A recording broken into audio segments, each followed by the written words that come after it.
నీ పేరు ఆంజనేయులు కదూ? హాయ్, తమకు ఎలా తెలుసండి? నీ ఊరు సిరిపురం కదూ?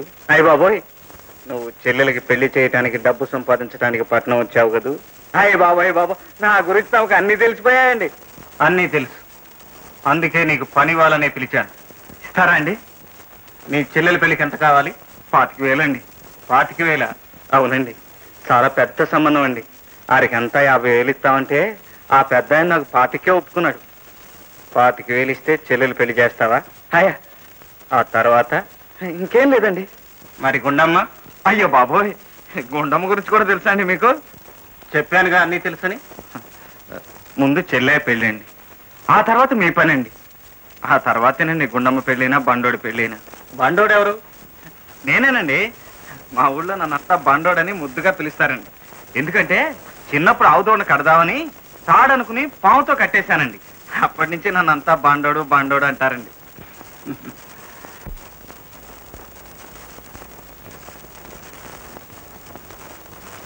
నీకో 25,000. వెళ్ళి ముందు వాళ్ళకి డబ్బు ఇచ్చేయి. అయ్యగారు, మీరు మడిసి కాదండి, దేవుడండి. మీరు ఈ జన్మలో తీర్చుకోలేను. తీర్చుకోగలవు, తీర్చుకోగలిగే పనే చెబుతాను. చేస్తావా? ఓ చేస్తాను, ప్రాణాలు ఏమన్నా ఇస్తాను. ఏమిటండి ఆ పని? వచ్చాక చెప్తాను.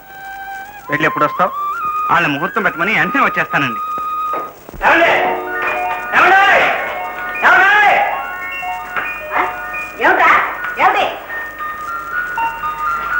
నా చెల్లెల పెళ్లి 25,000 కట్నం కావాలన్నారుగా, పట్టుకొచ్చాను. 25,000 డబ్బు ఎక్కడ దొంగతనం చేసి తీసుకొచ్చావా? ఏంటండి మీరు అనేది? దొంగతనం చేయడం, దొంగ బతుకులు బతకడం మన జాతకంలో లేదు. కష్టపడ్డాను, పట్టుకొచ్చాను. కష్టపడితే మాత్రం ఇంత డబ్బు ఎవరిస్తారా? 25,000. పట్టణంలో ఒక ఆయన ఉన్నాడండి, దేవుడు లాంటి వాడు. ఇంటికి తీసుకెళ్లాడు, ఏం కావాలని అడిగాడు. పని కావాలి, 25,000 కావాలన్నాను. పని ఇచ్చాడు, 25,000 ఇచ్చాడు. వెంటనే నీ చెల్లెల పెళ్లి కట్నం ఇచ్చేసి తిరిగి వచ్చేయాను. వస్తానండి. ముహూర్తం ఎప్పుడు పెట్టిస్తారు?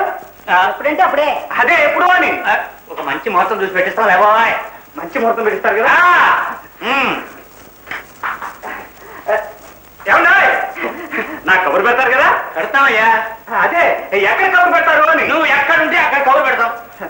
ఆ చెల్లెల పెళ్లి నేను దగ్గర నుండి చేయాలండి. మీరు కబురు పెట్టమని అది పెట్టుకోండి. వస్తా.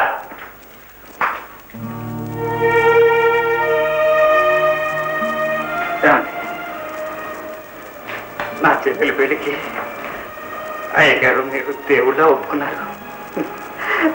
అది చాలా ఆనందం అయిపోయిందండి.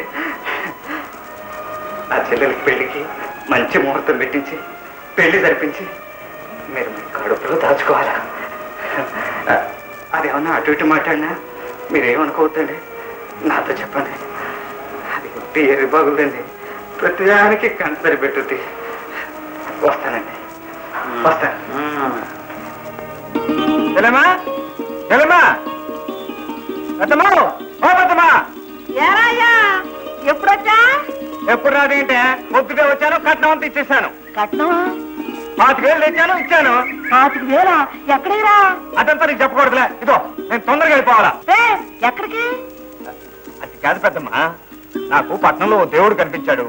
విషయం అంతా ఆయనతో చెప్పేశాను. వెంటనే 25,000 ఇచ్చి నీ చెల్లెల పెళ్లికి డబ్బు ఇచ్చేసి వెంటనే వచ్చారు ఆ బాయ్ అన్నాడు. నువ్వెందుకురా? ఏం కాకపోతే నువ్వు వెళ్తావేంటే? 25,000 తీసుకున్న పుణ్యానిక పని చేయొద్దు. 25,000 రూపాయలు పని చేసి వచ్చేస్తాను. 25,000 రూపాయలు పనేమిట్రా? ఏం తెలియదు, ఊరుకో. అన్ని చెప్పాలి నీకు. అన్నయ్య, అన్నయ్య, మళ్ళీ నీ గొడవ ఏంటే? నీ గుండెమ్మ కనిపించలేదా? అవును, గుండెం ఏది? ఏదేమిట్రా, నీకోసం పట్టు వచ్చిందిగా. ఏంటి? నా కోసం పట్నం వచ్చిందా? నేనేమన్నా పిచ్చోని అనుకుందా, ఎర్రని అనుకుందా? నాకు పట్నం అంతా తెలిసిపోయింది పెద్దమా. అన్నయ్య, అన్నయ్య, నేను పట్నం వస్తానన్నయ్య. నువ్వు రాకూడదు. ఆడపిల్లలు పట్నం రాకూడదు. అక్కడ పెద్ద పెద్ద బస్సులు ఉంటాయి, పడిపోతావు. పెద్దమ్మా, నేను జాగ్రత్తగా చూసుకో.